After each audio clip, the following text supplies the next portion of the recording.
hello या ठिकाणी अंडी फोडली जाते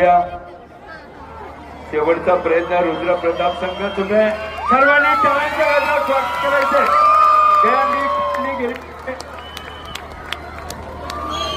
या ठिकाणी रुद्र प्रताप संघाने दहंडी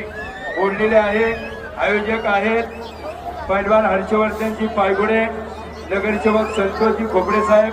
सागर भाऊ जगताप संतोष जगताप